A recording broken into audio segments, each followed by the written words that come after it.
بسم اللہ الرحمن الرحیم نحمده ونصلی ونسلم علی رسولہ الکریم۔ 21ویں سپارے کے آغاز میں اللہ تبارک و تعالی نے تلاوت اور نماز کا حکم دیا ہے، اور خاص کر کے نماز انسان کو گناہوں سے، برائیوں سے، بے حیائیوں سے، نافرمانیوں سے روکتی ہے۔ اس لیے ارشاد فرمایا ان الصلاۃ تنہی عن الفحشاء والمنکر، بے شک نماز بے حیائیوں سے اور بڑے بڑے گناہوں سے روکتی ہے۔ ولذکر اللہ اکبر، اور اللہ کی یاد بہت بلند چیز ہے۔ واللہ یعلم ما تصنعون۔ ایک حدیث میں آتا ہے، حضرت عمران بن حسین رضی اللہ تعالیٰ عنہ ارشاد فرماتے ہیں کہ حضرت صلی اللہ علیہ وسلم نے ارشاد فرمایا کہ جس شخص کی نماز اس کو بے حیائی اور برائی سے نہ روکے، اس شخص کی نماز ہی نہیں ہے، گویا کہ اس نماز کا اعتبار نہیں ہے۔ ایک آدمی کو آپ علیہ السلام نے دیکھا کہ بڑے خشوع اور خضوع سے نماز پڑھ رہا تھا۔ لوگوں نے کہا اللہ کے رسول، یہ دن کو تو بڑے خشوع اور خضوع سے نماز پڑھتا ہے، لیکن یہ رات کو چوری کرتا ہے، اس میں چوری کی عادت ہے۔ تو آپ نے ارشاد فرمایا یہ نماز قریب اس کو اس جرم سے روک دے گی، یعنی جس کیفیت کے ساتھ وہ نماز پڑھ رہا ہے یقیناً یہ کیفیت مطلوب ہے، اور عنقریب یہ نماز اس کو اس برائی سے روکے گی۔ تو اگر ایک شخص گناہوں کے اندر ملوث اور مبتلا ہے، نماز بھی پڑھ رہا پھر بھی گناہ کر رہا ہے، تو اسے اپنی نماز کی طرف فکر کرنی چاہیے۔ نماز ایک ایسی عبادت ہے اور ایک ایسا نسخہ ہے کہ یہ خود بخود گناہوں سے انسان کو دور کرتا ہے، اور خود بخود انسان گناہوں سے پیچھے رہتا ہے، اس لیے نماز پر محنت کی ضرورت ہے۔ اس کے بعد ارشاد فرمایا وَيَسْتَعْجِلُونَكَ بِالْعَذَابِ وَلَوْلَا أَجَلٌ مُّسَمًّى لَجَاءَهُمُ الْعَذَابُ۔ اس دنیا کے اندر نافرمان باغی لوگ اور اللہ تبارک تعالیٰ کے منکر وہ عذاب کو جلدی طلب کرتے ہیں۔ کہا اللہ تبارک تعالیٰ کی طرف سے فیصلہ عذاب کا مقرر ہے، اگر یہ فیصلہ مقرر نہ ہوتا تو اللہ پاک کی جانب سے ان پر عذاب آ چکا ہوتا۔ یا عبادی الذین آمنوا ان ارضی واسعہ، اگر کسی جگہ پر دین پر عمل کرنا تمہارے لیے مشکل ہے، ممکن نہیں ہے، تو سنو ان ارضی واسعہ، میری زمین بڑی کشادہ ہے، کہیں اور چلے جاؤ، فإیایا فاعبدون، میری ہی بندگی کرو، میرے سوا کسی کی بندگی نہ کرو۔ سوال یہ آیا کہ اگر کسی اور جگہ پر چلے جائیں تو راستے میں مر گئے تو پھر کیا ہوگا، روزی کا سلسلہ کیا ہوگا؟ ارشاد فرمایا کل نفس ذائقۃ الموت ثم الینا ترجعون، ہر انسان نے موت کے ذائقے کو چکھنا ہے، چاہے سفر میں ہے چاہے حضر میں ہے، ہر جگہ موت نے تو آنا ہی ہے۔ رہا مسئلہ روزی کا، وَكَأَيٍّ مِّن دَابَّةٍ لَا تَحْمِلُ رِزْقَهَا اللَّهُ يَرْزُقُهَا وَإِيَّاكُمْ، کتنے چوپائے ایسے ہیں اپنے ساتھ روزی لیے تھوڑے ہی پھرتے ہیں، اللہ پاک ان کو بھی کھلاتا ہے تمہیں بھی کھلائے گا، اور وَهُوَ السَّمِيعُ الْعَلِيمُ، سننے والا جاننے والا ہے۔ اور اسی طرح سے اللہ ہی آسمانوں اور زمینوں کو بنانے والا، سورج چاند کو نظام میں لگانے والا، اور جس پر چاہتا ہے روزیوں کو پھیلا دیتا ہے، جس کے لیے چاہتا ہے روزیوں کو تنگ کر دیتا ہے۔ آسمانوں سے بادل، آسمانوں پر بارشیں بھی آسمانوں سے وہی برساتا ہے، اور بارشوں کے ذریعے سے پھر نباتات اگاتا ہے، وہ تمہارے لیے خوراک اور غلے بنتے ہیں۔ یہ سب جب اللہ پاک کر سکتا ہے تو وہ تمہاری روزی کا بندوبست بھی کر سکتا ہے۔ حال یہ ہے فَإِذَا رَكِبُوا فِي الْفُلْكِ دَعَوُا اللَّهَ مخلصین لہ الدین، جب انسان کسی مصیبت میں پھنس جاتے ہیں تو بڑے سے بڑا نافرمان، بڑے سے بڑا مشرک اور ظالم بھی اس وقت خالص اللہ ہی کو پکارتا ہے۔ جب بڑی مصیبت آن پڑتی ہے اور کسی سمندر میں جہاز پھنس گیا ہے، یا کسی ایسی بڑی مصیبت میں پھنس گئے کہ کوئی وہاں پرسان حال نہیں ہے، تو بس اللہ ہی کو، خالص اللہ ہی کو پکارتے ہیں، اور یہ کہتے ہیں کہ اگر اس مصیبت سے نجات مل گئی تو ہم بہت دیندار بن جائیں گے۔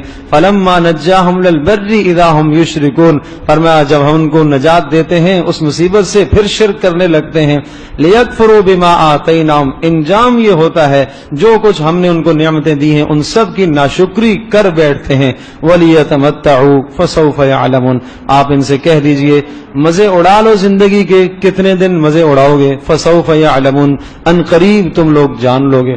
الف لام میم غلبت الروم، سورۃ الروم میں اللہ پاک نے اپنی قدرت قدرت کے دلائل کو ذکر فرمایا، اور اللہ تبارک و تعالیٰ اس دنیا میں جسے چاہتا ہے غالب کرتا ہے. جس طرح سے مسلمانوں کو مشرکین پر اللہ تبارک و تعالیٰ نے بدر والے دن غالب کیا ہے، ایمان اور اعمال صالحہ کی بنیاد پر اللہ تبارک و تعالیٰ غلبہ عطا کیا کرتا ہے. اور پھر فرمایا فسبحان اللہ حین تمسون وحین تصبحون، ہر حال میں اس اللہ کی تسبیح، صبح کو بھی شام کو بھی اللہ ہی کی تسبیح، اللہ ہی کی بندگی کرو. اور پھر اللہ نے اپنی قدرت کے مزید 7 دلائل ذکر فرمائے. کیا دلائل؟ یخرج الحی من المیت ویخرج المیت من الحی، زندہ کو بے جان سے نکالتا ہے، بے جان کو جاندار سے نکالتا ہے. ویحیی الارض بعد موتها، اور اسی طرح سے بنجر زمینوں کو قابل کاشت بنا دیتا ہے. وکذالک تخرجون، جس طرح سے بنجر زمینوں سے سبزے نکالتا ہے، اسی طرح سے اے انسانوں تم بھی زمین سے اسی طرح سے نکالے جاؤ گے. ومن آیاتہ ان خلقکم من تراب، اس کی قدرت کی نشانیوں میں سے یہ ہے کہ اس نے تمہیں مٹی سے بنایا ہے اور پوری کائنات میں تمہیں پھیلا دیا. قدرت کی نشانیوں میں سے ایک یہ بھی ہے کہ اللہ پاک نے تمہارے ہی نفسوں سے، تمہارے ہی جنس میں سے تمہاری بیویوں کو اللہ پاک نے بنایا. وجعل بینکم مودۃ ورحمہ، اور بیویوں اور تمہارے دلوں میں ایک دوسرے کے لیے محبتوں کو اور پیار کو ڈالا ہے. ان فی ذلک لآیات لقوم یتفکرون، سمجھنے والوں کے لیے بڑی نشانیاں ہیں اس میں. ومن آیاتہ خلق السماوات، اس کی نشانیوں میں سے ایک یہ بھی ہے آسمانوں کا پیدا کرنا، زمینوں کا پیدا کرنا. واختلاف السنتکم والوانکم، زبانوں کا اور رنگوں کا اختلاف. کوئی کون سی زبان بول رہا، کوئی کالے رنگ کا ہے، کوئی سفید کا ہے، کوئی لال رنگ کا ہے. قسمہ قسم کے رنگوں کا اختلاف، زبانوں کا اختلاف، یہ برتری کی دلیل نہیں ہے، یہ اللہ کی قدرت کی نشانی ہے. ان فی ذلک لآیات للعالمین، جاننے والوں کے لیے نشانیاں ہیں. ومن آیاتہ منامکم باللیل، اور اس کی نشانیوں میں سے یہ بھی ہے کہ وہ رات کو تمہیں سلاتا ہے اور دن کو تم معاش کے لیے نکلتے ہو. ان فی ذلک لآیات لقوم یسمعون، سننے والوں کے لیے بڑی نشانیاں ہیں. ومن آیاتہ یریکم البرق، اور اس کی نشانیوں میں سے ایک یہ بھی ہے کہ آسمان پر بادل لے کے آتا ہے اور بجلیوں کو کڑکاتا ہے. خوفا وطمعا، تمہیں ڈر بھی لگ رہا ہوتا ہے اور تمہیں بارش کی امید بھی ہوتی ہے. وَيَنَزِّلُ مِنَ السَّمَاءِ مَاءً، اور پھر اس آسمان سے، وہ بادل سے بارش کو برساتا ہے، بنجر زمینوں کو وہ دوبارہ قابل کاشت بناتا ہے. ان فی ذلک لآیات لقوم یعقلون، عقل مندوں کے لیے اس میں بڑی نشانیاں ہیں. ومن آیاتہ ان تقوم السماء والارض بامرہ، اس کی بڑی نشانی نہیں دیکھتے ہو کہ آسمان کھڑا ہے اس کے حکم سے، زمین بھی اپنی جگہ پر قائم ہے اس کے حکم سے. ثم اذا دعاکم دعوۃ من الارض اذا انتم تخرجون، اور جب تمہیں وہ پکارے گا تو سب کے سب تم زمین سے نکلنے لگ جاؤ گے اور میدان محشر میں جمع ہو جاؤ گے. وَلَهُ مَنْ فِي السَّمَاوَاتِ وَالْأَرْضِ كُلٌّ لَهُ قَانِتُونَ، آسمانوں اور زمینوں کی ساری مخلوق اسی کے تابع ہے. وَهُوَ الَّذِي يَبْدَأُ الْخَلْقَ ثُمَّ يُعِيدُ، اللہ وہ ہے جس نے پہلی بار مخلوق کو بنایا، دوبارہ بھی وہ پیدا کرنے پر قدرت رکھتا ہے. وَهُوَ أَهْوَنُ عَلَيْهِ، اور دوبارہ تو پیدا کرنا تو زیادہ سہل ہے، زیادہ آسان ہے. ضَرَبَ لَكُم مَثَلًا مِّنْ أَنفُسِكُمْ، ایک مثال دی، کیوں تم شرک میں مبتلا ہو؟ بھلا یہ بتاؤ کہ جو تمہارے زر خرید غلام ہیں یا تمہارے جو ملازم ہیں، ان ملازموں کو تم اپنے مال میں، اپنی کمپنیوں کے اندر، اپنی تجارتوں میں برابر برابر کے شریک کرتے ہو. اس طرح سے برابر کے تم شریک کرو جس طرح سے تم اپنے حقیقی بھائی کو برابر کا شریک کرتے ہو. اس طرح سے کیا تم اپنے ملازم کو، اپنے خادم اور غلام کو ایسا کرتے ہو؟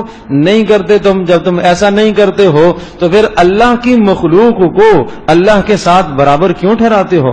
کیا مخلوق اور خالق کا باہمی کوئی تقابل ہو سکتا ہے؟ نہیں ہو سکتا. منیبین الیہ، اسی کی طرف، اللہ کی طرف رجوع کرو، اس سے ڈرتے رہو، نماز کو قائم کرتے رہو.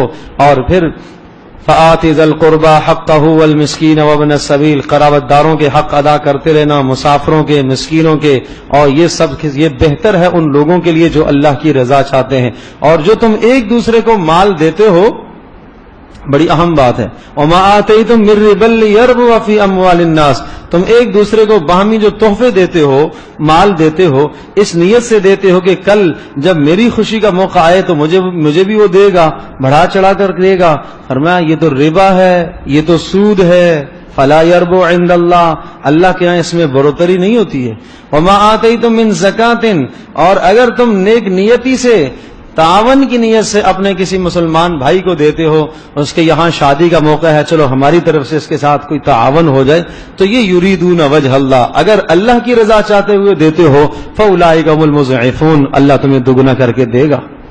آج معاشرے میں یہ رسم و رواج ہے کہ جب کسی کے یہاں کوئی اس قسم کا موقع ہوتا ہے تو ہم دیتے ہیں، لکھ کر دیتے ہیں، اگلا بھی لکھ کے رکھتا ہے فلاں نے اتنے دیے تھے۔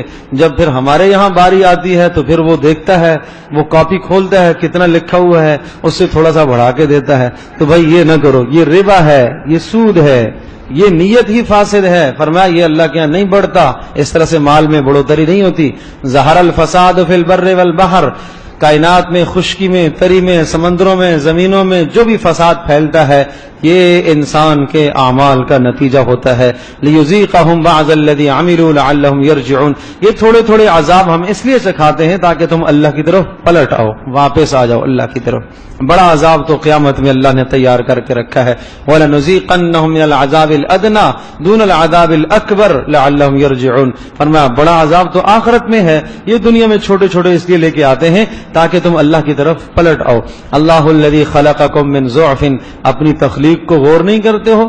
اللہ نے تمہیں بنایا تھا جب تم کتنے کمزور تھے، ثم جعل من بعد ضعف قوة، اور پھر اللہ تبارک و تعالی نے اس بچپنا کمزوری کا ہوتا ہے، پھر اللہ نے جوانی کی قوت عطا فرمائی، ثم جعل من بعد قوة ضعفا وشیبا، پھر جوانی کے بعد پھر بڑھاپے کی طرف تمہیں لٹا دیا۔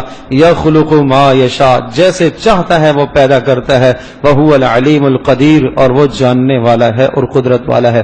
سورہ لقمان کے آغاز میں فرمایا تلک آیات الکتاب الحکیم، یہ حکمت والی کتاب ہے، حکمت والی کتاب کی آیتیں ہیں، یہ ہدایت ہے اور رحمت ہے، احسان نیک اعمال کرنے والوں کے لیے۔ کون نیک اعمال کرنے والے؟ جو نماز کو قائم کرتے ہیں، زکوٰۃ ادا کرتے ہیں، آخرت کا یقین رکھتے ہیں، ایسے ہی لوگ کامیاب ہوا کرتے ہیں اور ایسے ہی لوگ ہدایت پر ہوتے ہیں۔ وَمِنَ النَّاسِ مَن يَشْتَرِي لَهْوَ الْحَدِيثِ، اور وہ لوگ اس جو جہان کے اندر بیہودہ چیزوں کو خرید کے لے آتے ہیں۔ لہو الحدیث سے مراد کیا ہے؟ موسیقی کے تمام آلات، ہر وہ چیز جو انسان کو اللہ کی یاد سے غافل کر دے وہ لہو الحدیث میں شامل ہے، اور یہ خرید کے لاتے ہیں کس لیے؟ لیضل عن سبیل اللہ بغیر علم، تاکہ لوگوں کو اللہ کے راستے سے بھٹکائیں۔ ایک مشرک تھا، مشرکین کا سردار، نضر بن حارث اس کا نام تھا، اور وہ ایک لونڈی باندھی اس نے رکھی ہوئی تھی، اور وہ مغنیہ تھی، وہ گانے گانے والی تھی۔ تو اس کو وہ کہتا تھا آؤ تم گانا گاؤ، اور لوگوں کو وہ بلاتا تھا کہ تم محمد کا کلام سنتے ہو، آؤ میں تمہیں کلام سناتا ہوں۔ چنانچہ اس اور لونڈی سے کہتا، وہ گانے گاتی اور یوں کہتا، اور ناول بھی خرید کے لے آتا قسم قسم کے۔ لوگ قرآن پڑھ رہے ہوتے، جہاں قرآن کی محفل لگتی وہ جا کے وہ تقسیم کرتا اور دیتا، اس کو پڑھو اس کو پڑھو۔ تو ہر وہ مجلس، ہر وہ محفل جو دین سے دور کر رہی ہے، نماز سے دور کر رہی ہے، روزے سے دور کر رہی ہے، قرآن سے دور کر رہی ہے، وہ لہو الحدیث ہے، وہ بیہودہ کھیل ہے، کھیل تماشا ہے۔ وَيَتَّخِذَهَا هُزُوًا، اور احکام کا استہزاء کرتا ہے۔ اولئک لهم عذاب مہین، فرمایا ایسے لوگوں کے لیے ذلت آمیز عذاب ہے۔ وَإِذَا تُتْلَى عَلَيْهِ آیاتنا، اور اگر ایسوں کو نصیحت کی جاتی ہے ہماری آیتوں کی، وَلَّا مُسْتَكْبِرًا كَأَن لَّمْ يَسْمَعْهَا، تو تکبر کرتے ہوئے منہ پھیر کے جاتا ہے، ایسا ہے جیسا کہ اس نے سنا ہی نہیں ہے۔ كَأَنَّ فِي أُذُنَيْهِ وَقْرًا، ایسا جیسا کہ اس کے کان میں ڈانٹ پڑی ہوئی ہے۔ فَبَشِّرْهُ بِعَذَابٍ أَلِيمٍ، اسے اطلاع دے دیجئے دردناک عذاب کی۔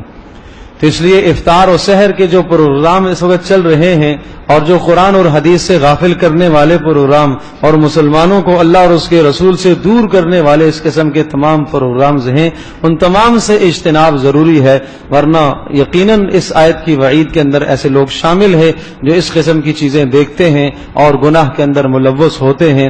اپنے ایمانوں کو بچاؤ، اپنے روزوں کی خیر مناؤ۔ ان الذین آمنوا وعملوا الصالحات، ہاں جب اللہ موقع دیتا ہے جو ایمان کے ساتھ اعمال صالحہ کرتے ہیں. افطار میں اعمال صالحہ کا حکم ہے، مغرب کے بعد اعمال صالحہ کا حکم ہے، رات میں اعمال صالحہ قیام کا حکم ہے، تلاوت کا حکم ہے. ان کے لیے جنات النعیم، ہمیشہ والے باغات، خالدین فیہا، ہمیشہ ہمیشہ اس میں رہیں گے. وعد اللہ حقا، اللہ کا وعدہ سچا. وہو العزیز الحکیم، اور وہ غلبے والا اور حکمت والا ہے. وَلَقَدْ آتَيْنَا لُقْمَانَ الْحِكْمَةَ أَنِ اشْكُرْ لِلَّهِ، حضرت لقمان کی نصیحتوں کو ذکر فرمایا. حضرت لقمان اللہ کے ایک برگزیدہ ولی تھے، نیک آدمی تھے. اللہ تبارک تعالیٰ کو ان کا کلام اتنا اچھا لگا، پسند آیا کہ اللہ پاک نے ان کے کلام کو قرآن مجید میں ذکر فرمایا. اور انہوں نے اپنے بیٹے کو نصیحت کی، اور قرآن میں ذکر کر کے یہ ہمیں سبق سمجھایا جا رہا کہ ہر باپ اپنے بیٹوں کی، اپنی اولادوں کی تربیت ایسے کرے جیسے حضرت لقمان نے اپنی اولادوں کی تربیت کی. پہلی نصیحت، لا تشرک باللہ، اے بیٹے اللہ کے ساتھ کسی کو شریک نہ ٹھہرانا. ان الشرک لظلم عظیم، اس لیے کہ شرک بہت بڑا ظلم ہے، بہت بڑا ظلم ہے. اس کے بعد اللہ پاک نے بیچ میں، چونکہ توحید اور رسالت کے بعد سب سے بڑا حق ماں باپ کا ہے، تو اس لیے حضرت لقمان کی طرف سے نہیں، اللہ پاک نے خود اپنی طرف سے بیچ میں بات ڈالی. وَوَصَّيْنَا الْإِنسَانَ بِوَالِدَيْهِ، ہم نے انسان کو حکم دیا ہے کہ وہ اپنے ماں باپ کے ساتھ سلوک کرے، اچھا سلوک کرے، اور خاص طور پہ ماں کے ساتھ. کیوں؟ حملتہ امہ وہنا علی وہن، ماں نے مشقت در مشقت اس کو اٹھایا. وفصالہ فی عامین، 2 سال تک اسے دودھ پلایا. 3 مشقتوں کے اندر ماں اکیلی ہے، باپ سے جدا ہے. باقی تمام مشقتوں کے اندر ماں باپ دونوں اولادوں کے لیے محنت کر رہے ہوتے ہیں. 3 مشقتیں، اٹھانے کی پیٹ میں مشقت، اور اسی طرح سے جننے کی مشقت، اور دودھ پلانے کی مشقت. ان تینوں ادوار کے اندر مائیں اپنی بسا اوقات پسندیدہ چیزوں کو بھی چھوڑ دیتی ہیں اولاد کی خاطر، ہر قسم کی وہ تکلیف کو برداشت کرتی ہیں. اس لیے ماں کا حق زیادہ دیا گیا. ایک شخص نے کہا اللہ کے رسول سب سے زیادہ کس کا حق ہے، میں کس کے ساتھ نیکی کروں؟ فرمایا امک، ماں کے ساتھ. پھر کس کے ساتھ کروں؟ کہا امک، ماں کے ساتھ. پھر کس کے ساتھ کروں؟ کہا امک، ماں کے ساتھ. پھر کس کے ساتھ کروں؟ کہا پھر اباک، اپنے باپ کے ساتھ. تو 3 بار ماں کا ذکر فرمایا، اس کے بعد باپ کا ذکر فرمایا. تو مفسرین نے لکھا یہ اسی لیے 3 بار ماں کا تذکرہ کیا کہ 3 مشقتیں ماں اکیلے جھیلتی ہے، اس لیے خدمت میں ماں کا حق زیادہ ہے، ادب، احترام، تعظیم میں باپ کا حق زیادہ ہے. اس کے بعد حضرت لقمان کی دوسری نصیحت، یا بنی انہا ان تک مثقال حبۃ من خردل، اے میرے بیٹے اگر تیری نیکی 1 ذرے برابر بھی ہوئی اور تیرا گناہ 1 ذرے برابر بھی ہوا، کہاں ہوا؟ وہ ہوا فتکن فی صخرۃ، کسی چٹان میں بھی چھپا ہوا ہو، یا آسمانوں کی بلندیوں میں ہو، یا زمین کی تہوں میں ہو، یأتی بہ اللہ، اللہ پاک اس تیری نیکی اور گناہ کو قیامت کے دن سامنے لائے گا. ان اللہ لطیف خبیر، اللہ پاک باریک بین باخبر ہے. یا بنی اقم الصلاۃ، اور تیسری نصیحت بیٹے نماز کا خیال رکھنا. چوتھی نصیحت وَأْمُرْ بِالْمَعْرُوفِ، نیکی کا حکم کرتے رہنا. وَانْهَ عَنِ الْمُنْكَرِ، گناہوں سے روکتے رہنا.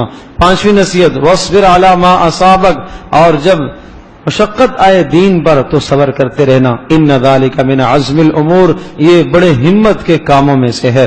6ٹھی نصیحت وَلَا تُصَعِّرْ خَدَّكَ لِلنَّاسِ، لوگوں سے منہ چڑھا کر متکبرانہ انداز سے بات نہ کرنا. یہ اخلاق سکھائے. باقی سب باتوں پر ایک جملہ آیا، ایک جملہ آیا. اقیم الصلاۃ، نماز، اور اسی طرح سے وَأْمُرْ بِالْمَعْرُوفِ، نیکی کا حکم. وَانْهَ عَنِ الْمُنْكَرِ، گناہ سے روک. اور وَاصْبِرْ عَلَى مَا أَصَابَكَ، اور دین پر جب مشقتیں آئیں تو صبر کرنا. لیکن جب اخلاق کی بات آئی تو بہت تفصیل سے بیان فرمایا. وَلَا تُصَعِّرْ خَدَّكَ لِلنَّاسِ، اور لوگوں سے منہ چڑھا کر متکبرانہ انداز سے بات نہ کرنا. وَلَا تَمْشِ فِي الْأَرْضِ مَرَحًا، زمین میں اکڑ کے نہ چلنا. اور وَاقْصِدْ فِي مَشْيِكَ، اور چلنے کا انداز سکھایا. باپ چلنے کا انداز سکھاتا ہے اولادوں کو. وَاقْصِدْ فِي مَشْيِكَ، اپنے چلنے میں درمیانہ روی اختیار کر. وَاغْضُضْ مِنْ صَوْتِكَ، آواز پست رکھا کر. إِنَّ أَنْكَرَ الْأَصْوَاتِ لَصَوْتُ الْحَمِيرِ، اس لیے کہ سب سے بڑی بھدی آواز، خراب آواز، مکروہ آواز گدھے کی آواز ہوتی ہے. اس لیے جتنی آواز کی ضرورت ہو ایسی آواز نکال. اس کے بعد وَلَوْ أَنَّ مَا فِي الْأَرْضِ مِنْ شَجَرَةٍ أَقْلَامٌ وَالْبَحْرِ، اللہ کی تعریفات اللہ تبارک و تعالیٰ کی تعریف کے کلمات اگر ساری کائنات کے درخت قلمیں بن جائیں اور ساری کائنات کے سمندر سیاہیاں بن جائیں سیاہی لکھنے کے لیے اور لکھنے والے سارے ملائکہ آ جائیں سارے انبیاء آ جائیں سارے کے سارے انسان آ جائیں اور یہ سمندر ختم ہو جائیں اور یہ قلمیں گھس جائیں سب کے سب لکھنے والے تھک جائیں ما نفدت کلمات اللہ پاک کی تعریف کے کلمات پھر بھی ختم نہیں ہوں گے. ان اللہ عزیز حکیم اللہ پاک غلبے والا حکمت والا ہے اور تمہارا پیدا کرنا کوئی مشکل نہیں. ما خلقکم ولا بعثکم الا کنفس واحدہ سمجھو بس ایک انسان کا جیسا پیدا کرنا ہے. کن اللہ پاک کہتا ہے پیدا ہو جاؤ تو پیدا ہو جاؤ گے قیامت کے دن کوئی مشکل معاملہ نہیں ہے. ان اللہ عنده علم الساعہ وینزل الغیث ویعلم ما فی الارحام اللہ ہی ہے قیامت کا علم اسی کے پاس ہے اور بارش کب نازل ہوگی بارش کا ٹھیک ٹھیک علم وہی جانتا ہے. یعلم ما فی الارحام رحم مادر کے اندر کیا ہے سعید نیک بخت ہے یا بدبخت ہے اچھا ہے برا ہے کیا عادات اطوار ہوں گے کب مرے گا کب زندہ کب تک رہے گا کیا کھائے گا. وما تدری نفس ماذا تکسب غدا اور کوئی نفس نہیں جانتا کل وہ کیا کرتا ہے. انسان منصوبے بناتا ہے کل صبح میں یہ کروں گا فلاں جگہ جاؤں گا صبح سے پہلے ہی قبر میں پہنچ جاتا ہے پتہ ہی نہیں چلتا. وما تدری نفس بأي ارض تموت کوئی انسان نہیں جانتا کہ وہ کب مرے گا. امام مالک رحمۃ اللہ علیہ کا ایک واقعہ ہے. امام مالک رحمۃ اللہ علیہ مدینہ منورہ میں زندگی انہوں نے گزاری ساری زندگی باہر ہے اور عجیب بات یہ کہ حج اور عمرے کے لیے نہیں جاتے تھے اور ڈرتے تھے کہ اگر میں کہیں نکلا مکہ کی طرف تو کہیں ایسا نہ ہو راستے میں موت آ جائے اور میں مدینہ میں مرنا چاہتا ہوں. تمنا تھی کہ مدینہ میں موت آئے اس لیے کہ رسول پاک صلی اللہ علیہ وسلم نے ارشاد فرمایا کہ جس نے مدینہ میں موت پائی میں قیامت کے دن اس کی سفارش کروں گا. تو اس حدیث کو مد نظر رکھتے ہوئے مدینہ سے نکلتے نہیں تھے اور اشتیاق بھی تھا شدت سے شوق بھی تھا کہ حج کر لوں عمرہ کر لوں. ایک بار رات کو خواب میں رسول پاک صلی اللہ علیہ وسلم کی زیارت ہوئی تو آپ علیہ السلام سے پوچھنے لگے کہ دل تو چاہتا ہے میں آپ کے شہر کو چھوڑ کے مکہ چلا جاؤں حج عمرہ کر کے آ جاؤں لیکن مجھے ڈر لگتا ہے کہ موت آ گئی تو وہیں دفن کر دیا جاؤں گا اس فضیلت سے رہ جاؤں گا. آپ بتا سکتے ہیں کہ میں کب مروں گا. تو خواب میں آپ علیہ السلام نے اس طرح سے 5 انگلیوں کا اشارہ کیا. اب جب صبح اٹھے تو بڑے پریشان نہیں معلوم 5 سال مراد ہیں 5 دن مراد ہیں 5 گھنٹے مراد ہیں کیا معاملہ ہے. علامہ ابن سیری رحمۃ اللہ علیہ خواب کی تعبیر کے بڑے ماہر تھے انہی کے زمانے کے تو ان کے پاس یہ پیغام بھیجا کہ میں نے یہ خواب دیکھا ہے تو فرمایا کہ اللہ تبارک تعالیٰ کی اس آیت کی طرف رسول پاک صلی اللہ علیہ وسلم نے اشارہ فرمایا کہ 5 چیزوں کا علم اللہ ہی جانتا ہے. وہ اس آیت کی طرف اشارہ کیا کہ ان اللہ عنده علم الساعہ کہ 5 چیزوں کا علم اللہ ہی جانتا ہے. قیامت کب قائم ہوگی بارش کب اترے گی رحم مادر میں کیا ہے اور کل انسان کیا کرے گا اور کہاں اس کی موت آئے گی. اس کے بعد سورۃ السجدہ ہے.